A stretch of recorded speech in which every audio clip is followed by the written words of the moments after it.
The gate area at Chicago O'Hare International Airport was packed with travelers, all of them waiting for Flight 2847 to Seattle. Families clustered around charging stations. Business travelers tapped at laptops. The usual pre-boarding chaos hummed through the space, announcements echoing, children whining, the smell of airport coffee, and anxiety thick in the recycled air. Margaret Chen sat in a row of connected chairs near the gate podium, her purse on her lap, her hands folded over it. 73 years old, silver hair pulled back in a neat bun, wearing a cardigan her daughter-in-law had sent for Christmas. Next to her, her husband Frank dozed lightly, his head tilted back, his mouth slightly open. At 76, Frank could fall asleep anywhere. 48 years of marriage had taught Margaret not to wake him unless absolutely necessary. They were flying to Seattle to surprise their son. David's birthday. They hadn't seen him in 8 months. His schedule as a commercial airline pilot made visits difficult, and their fixed income made frequent flights impossible. But they'd saved up, planned this trip for months. Margaret had the wrapped present in her carry-on, a vintage compass from Frank's Navy days that David had always admired. She was excited, nervous too. Flying made her nervous, though she'd never tell Frank. He worried enough. "Excuse me." The voice was sharp, impatient. Margaret looked up. A woman stood in front of them, mid-40s, blonde hair pulled into a severe ponytail, designer sunglasses pushed up on her head, despite being indoors. She wore expensive athleisure, the kind that cost more than Margaret's entire outfit, and carried a leather bag that probably cost more than their monthly Social Security check. "Yes," Margaret said politely. "You're in my seats." The woman's tone suggested this was obvious, annoying that she had to point it out. Margaret glanced at their boarding passes, then at the seat numbers on the chairs. "I don't think so. We're in row 14, seats A and B. These chairs are just general gate seating." "I always sit here." The woman gestured to the row. "Right by the podium. I'm Executive Platinum. I board first. I need to be close to the gate." Margaret blinked. "I'm sorry, but these seats aren't assigned. It's just the waiting area." "I need you to move." Frank stirred, opened his eyes. "What's going on?" "Nothing, honey," Margaret said softly. "Go back to sleep." But the woman was already talking, louder now. "I'm asking you to move. There are plenty of other seats." Frank sat up straighter, looked at the woman, then at Margaret. His wife's face had that careful, neutral expression she got when she was trying to avoid conflict. He'd seen it 1,000 times. When the kids were teenagers and pushing boundaries. When his mother had lived with them those last difficult years. When the world pressed in and Margaret chose grace over confrontation. "Ma'am," Frank said, his voice calm. "We're comfortable here. As my wife said, these aren't assigned seats." The woman's face hardened. "I'm not asking again. Move? Or what?" Frank's tone was mild, but Margaret knew that tone. 48 years. She knew. The woman's voice rose. "Or I'll get the gate agent. You can't just take up space when other passengers need it." "We're passengers too," Margaret said quietly. "Executive Platinum passengers," the woman snapped. "Do you even know what that means? I fly 200,000 miles a year. I have status. You—" She looked them up and down, her lip curling slightly. "You probably fly once a year to visit grandkids or something. Coach passengers. You don't get to take premium boarding area seats." The gate area had gone quieter. People were watching now. Margaret felt her face grow warm, not from anger, from embarrassment, from the weight of being made a spectacle. "We have every right to sit here," Frank said. His jaw was tight. "Frank," Margaret murmured. "It's fine. We can move." "No." Frank didn't raise his voice, didn't have to. "We were here first. We're not doing anything wrong. We're not moving." The woman's face flushed. "You're exactly the kind of people who make flying miserable, entitled, clueless. probably don't even understand how boarding works, probably try to bring oversized bags and hold up the whole line. "Ma'am," Margaret said, her voice still quiet but firmer now, "we're just sitting here waiting for our flight. We're not bothering anyone." "You're bothering me." The woman pulled out her phone. "I'm getting the gate agent. You'll move or you'll be removed." She stalked toward the podium, her bag swinging. Margaret watched her go, her chest tight. Frank reached over and took her hand. His palm was warm, calloused from years of construction work before he retired. "Steady." "You okay?" he asked. "I'm fine." Margaret squeezed his hand. "She's just stressed. People get stressed when they travel." "She's a bully," Frank said flatly. Margaret didn't disagree, but she'd learned long ago that some battles weren't worth fighting. Some people carried so much anger that engaging only fed it. Better to stay calm, stay dignified. Let it roll off. Except the woman was coming back. And she had the gate agent with her. The gate agent was young, maybe 25, wearing the airline uniform and an expression that suggested he'd dealt with difficult passengers all day, every day. He approached with visible reluctance. "Folks," he said, addressing Margaret and Frank, "is there a problem here?" "No problem," Frank said. "We're just waiting for our flight." The woman cut in. "They're in my seats. I asked them to move. They refused." The gate agent looked at the chairs, then at his tablet. "Ma'am, these are general seating. Gate area seating isn't assigned." "I always sit here," the woman insisted. "I'm executive platinum. I need to be close for priority boarding." "You can stand near the podium when we start." "Boarding," the gate agent said carefully. "But I can't ask other passengers to move from general seating." The woman's voice rose. "Are you serious? Do you know how much I spend with this airline? Do you know how many flights I take? These—" She gestured at Margaret and Frank like they were objects. "These people are nobody. They're probably flying on basic economy. They don't need to be up here." Margaret felt something crack inside her chest. Not anger. Worse. The feeling of being small, invisible, dismissed. She'd felt it before, at the grocery store when younger people pushed past her in line, at the doctor's office when the nurse spoke to her like she was a child, at family gatherings when her opinions were gently ignored because she was from a different generation. But this was different. This was public. This was cruel. "Ma'am," the gate agent said to the woman, trying to keep his voice professional, "I understand you're a valued customer, but I can't—" "Then get your supervisor," the woman snapped. "Because I'm not boarding this flight if they're sitting here. I'll make a complaint. I'll tweet about this. "We'll move," Margaret said. Her voice was quiet, defeated. "Margaret," Frank started. "It's fine." Margaret stood, gathering her purse. "It's not worth it." Frank's face went hard, but he stood too. Because in 48 years of marriage, they'd learned to be a team. If Margaret wanted to de-escalate, he'd follow her lead, even if it made his blood boil. They moved to seats farther from the gate.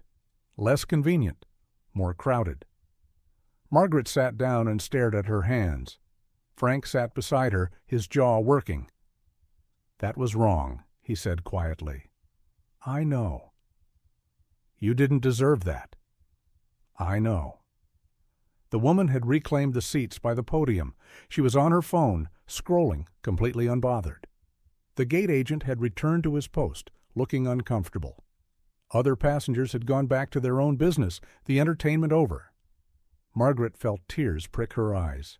She blinked them back. Crying in an airport. That would be the final humiliation. "I'm proud of you," Frank said suddenly. She looked at him. For what? For being the bigger person, for not sinking to her level. "I feel small," Margaret admitted. "I feel like I let her win." "You didn't let her win. You chose peace over conflict. That's not weakness. That's strength." Margaret leaned against his shoulder. 73 years old, and she still needed her husband's reassurance. Still needed to be told she'd done the right thing, even when the right thing felt like losing. 20 minutes passed. The gate area remained crowded. Margaret watched the woman by the podium, watched her laugh at something on her phone, completely unaware or uncaring of the hurt she'd caused. Then the boarding announcement came. Ladies and gentlemen, we'll begin boarding Flight 2847 to Seattle in just a few moments. We'd like to pre-board passengers needing extra time or assistance. Margaret and Frank gathered their things. They had seats in the back of the plane. They'd board last. That was fine. They weren't in a hurry. But then something happened. A pilot walked into the gate area. Not unusual. Crew often boarded through the gate. But this pilot stopped, looked around. His eyes scanned the crowd with the practiced efficiency of someone used to assessing situations quickly. He was tall, early 40s, in the crisp uniform of a commercial airline captain, 4 stripes on his shoulders, confident stride. And something about his face, the shape of his jaw, the set of his eyes, was familiar. Margaret's breath caught. "Frank," she whispered. "I see him," Frank said. His voice was strange, tight. The pilot was walking toward the podium. He spoke briefly to the gate agent, who nodded, then gestured toward the jetway. Standard pre-flight coordination. The pilot nodded back, then turned, and saw them. His expression changed. Surprise, confusion, then something else, something that made him start walking toward them. Margaret stood up. Her heart was hammering. "Mom?" the pilot said. "Dad, what are you doing here?" David, their son, Captain David Chen. "Surprise," Margaret said weakly. Her voice shook. David looked between them, his professional composure cracking into genuine shock. "You're on my flight? You didn't tell me you were coming to Seattle." "It's your birthday," Frank said. "We wanted to surprise you." David's face broke into a smile, the kind of smile that reminded Margaret of when he was 8 years old and she'd surprised him with a puppy. Pure joy. "You flew out to surprise me?" "We've been planning it for months," Margaret said. She was crying now, couldn't help it. The stress of the confrontation, the relief of seeing her son, the overwhelming love, it all came out in tears. David pulled her into a hug. Then Frank, right there in the gate area, this professional pilot hugging his elderly parents like they were the most important people in the world. "I can't believe you're here," David said. "This is... Mom, are you okay? You're crying." "I'm fine," Margaret said. "Just happy to see you." But David was looking at her more closely now, at Frank too, something in their faces, the careful way Margaret was smiling, the tension in Frank's shoulders. "What's wrong?" David asked quietly. "Nothing," Margaret said quickly. "Margaret," Frank said, just her name, but it was enough. David looked at his father. "Dad?" Frank hesitated. Then, "Someone was rude to your mother. It's fine. It's over." "Rude how?" "David, it's not important," Margaret said. "Let's not—" "Who was rude to you?" David's voice had changed, still calm, but there was steel underneath.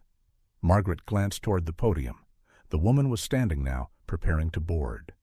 Executive Platinum, priority boarding. David followed her gaze.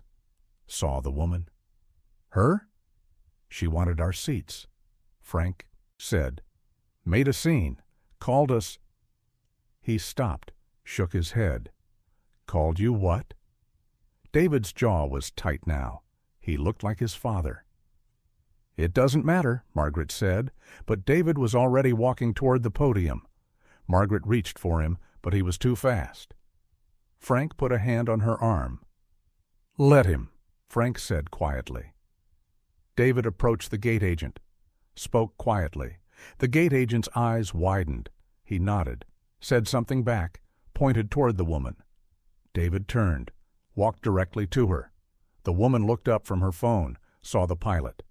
Her expression shifted to something ingratiating, the smile she probably used on flight attendants and gate agents when she wanted something. "Captain," she said, "I'm so glad you're flying us today. I'm Executive Platinum. I just want you to know I appreciate the professionalism of this airline." "Ma'am," David said. His voice was professional, courteous, but cold. "I understand there was an incident earlier. You asked 2 passengers to move from general seating." The woman's smile faltered.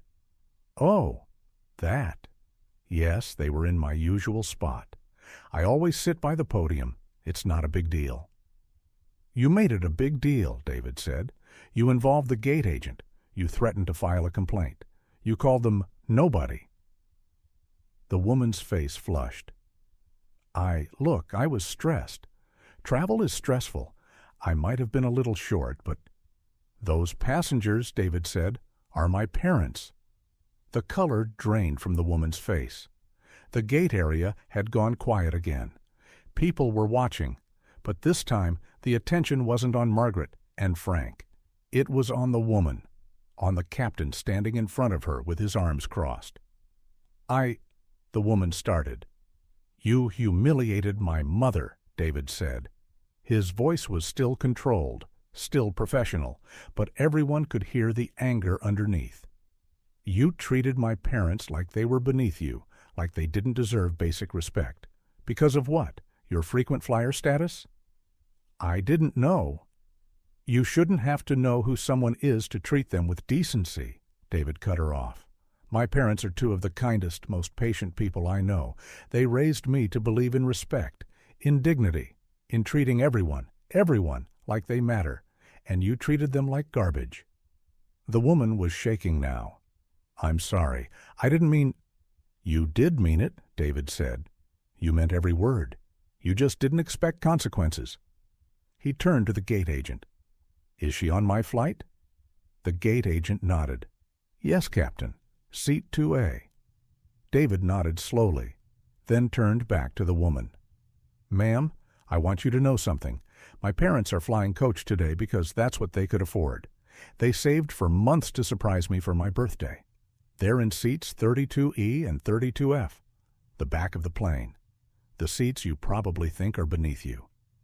The woman was crying now. Actual tears. "Please, I'm sorry. I'll apologize. "You will apologize," David said. "Right now." He gestured toward Margaret and Frank. The woman looked over, saw them standing together, watching. She walked over slowly, her designer bag clutched to her chest. "I'm sorry," she said. Her voice was barely audible. "I was wrong. I was rude. I'm so sorry."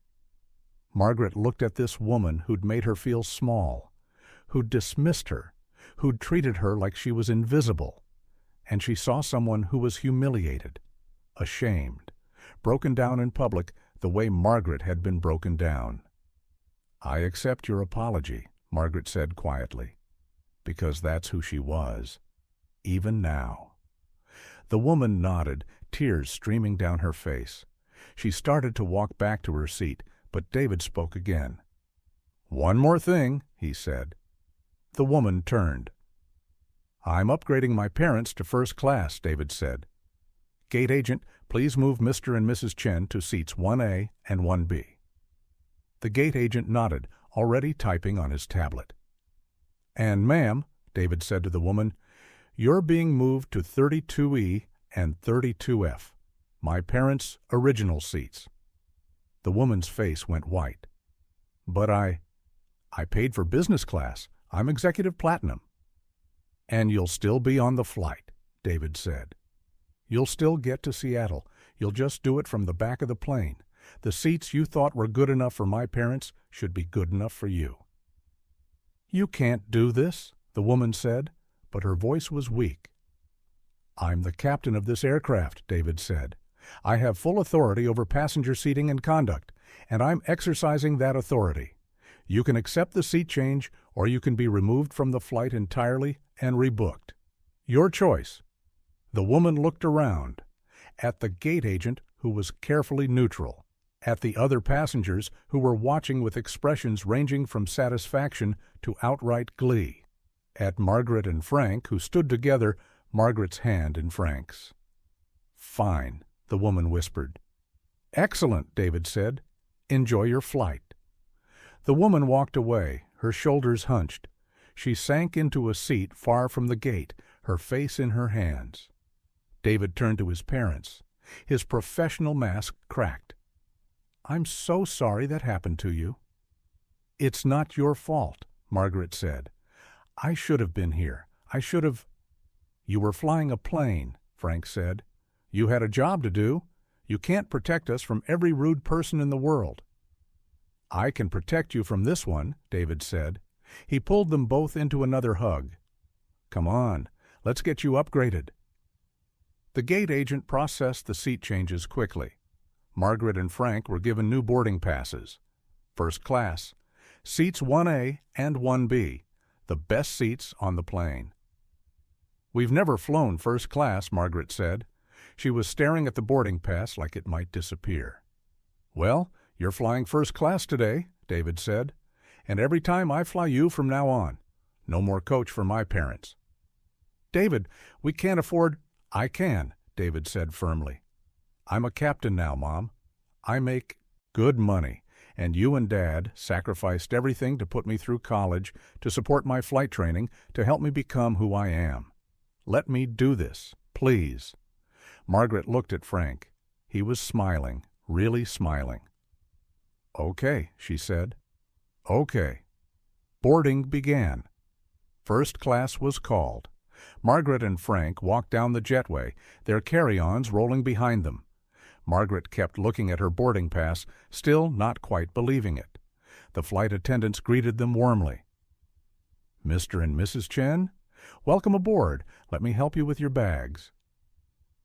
They were settled into the wide, comfortable seats. Real legroom, actual space. The flight attendant brought them water, asked if they wanted anything else. "We're fine," Margaret said. "Thank you." She looked out the window, at the tarmac, the planes, the busy airport. She thought about the woman who'd humiliated her, who was now sitting in the back of this plane, in the seats Margaret and Frank had saved for months to afford. She didn't feel vindicated, didn't feel triumphant, just tired and grateful. Grateful for her husband who'd stood by her, grateful for her son who'd defended her, grateful that dignity in the end had won out over cruelty. Frank reached over and took her hand. "You okay?" "I'm okay," she said, and she meant it. David appeared in the cabin doorway, doing his pre-flight check. He saw them and winked. Margaret smiled back. The flight took off smoothly. The first-class service was everything Margaret had heard about: warm towels, real meals, attentive service. She and Frank held hands during takeoff the way they always did. 48 years, and some things never changed. Halfway through the flight, David's voice came over the intercom. "Ladies and gentlemen, this is your captain speaking. We're cruising at 35,000 feet, and we should arrive in Seattle on schedule. I want to take a moment to recognize two very special passengers flying with us today. My parents, Frank and Margaret Chen, are in seats 1A and 1B. Today is my birthday, and they flew across the country to surprise me. Mom, Dad, thank you for teaching me what really matters. Thank you for showing me how to treat people with respect and kindness, no matter what. I love you both." The first-class cabin broke into applause. Passengers craned their necks to see Margaret and Frank, who were both crying now. The flight attendants were smiling. Even the passengers in business class, who could hear the announcement, clapped. Margaret wiped her eyes, looked at Frank. He was crying too, unashamed. "Our boy," he said. "Our boy," she agreed. In the back of the plane, in seat 32E, the woman who'd called them nobody sat in silence. She'd heard the announcement, heard the applause, and she understood, finally, what she'd failed to see in the gate area. These weren't nobody. These were parents, loved, valued, important to someone who had the power to make her understand what humiliation felt like. She'd learned something today, a hard lesson, an expensive one in terms of comfort and dignity. But maybe, just maybe, a necessary one. The flight landed on time. Margaret and Frank were among the first to deplane, thanked warmly by the flight attendants. David met them at the gate, out of uniform now, just their son again. "Come on," he said. "I've got 3 days off. We're going to celebrate. My treat?" They spent David's birthday weekend together. Dinners at nice restaurants, a trip to Pike Place Market, long conversations over coffee. David insisted on paying for everything. Margaret protested at first, then gave in. Let her son take care of them for once. On their last night, over dessert, David brought it up again. "I'm still angry about what happened at the airport." "Let it go," Margaret said. She apologized. She learned something. "She hurt you." "And you defended me," Margaret said. "You made it right. That's all that matters." David looked at his father. "How do you deal with it? People being cruel to her?" Frank was quiet for a moment. Then, "Your mother is the strongest person I know, not because she fights every battle, but because she chooses which battles matter. That woman at the airport? She doesn't matter. Her opinion doesn't matter. What matters is that we have each other. We have you. We have a good life. The rest is just noise." "I don't know if I could be that gracious," David said. "You already are," Margaret said. "You stood up for us, but you did it with dignity. You didn't humiliate her more than necessary. You taught her a lesson, but you didn't destroy her. That's grace under pressure, David. That's what your father and I tried to teach you." David smiled. "I had good teachers." They flew home 3 days later. Different flight, different crew. But David had upgraded them again, first class all the way. Margaret looked out the window as they climbed into the sky, thought about the woman from the first flight, wondered if she'd learned anything, wondered if she'd change. Probably not, Margaret thought. Some people never learn. But that wasn't her problem. Her problem, her joy, really, was sitting next to her. Frank dozing already, his hand in hers, and waiting for them at home, the memories of a perfect birthday weekend with their son. She'd been called nobody by a stranger, but she knew the truth. She was somebody's wife, somebody's mother, somebody's whole world. And that was worth more than all the first-class seats and executive status in the world. The plane leveled off. The flight attendant brought warm nuts and drinks. Margaret accepted both with a smile. She was flying first class, but more importantly, she was flying home, to the life she'd built with Frank, to the memories they'd made with David, to the dignity she'd never lost, even when someone tried to take it from her. That woman at O'Hare had called her nobody. But Margaret Chen knew better. She was somebody. She'd always been somebody, and no amount of cruelty could ever change that.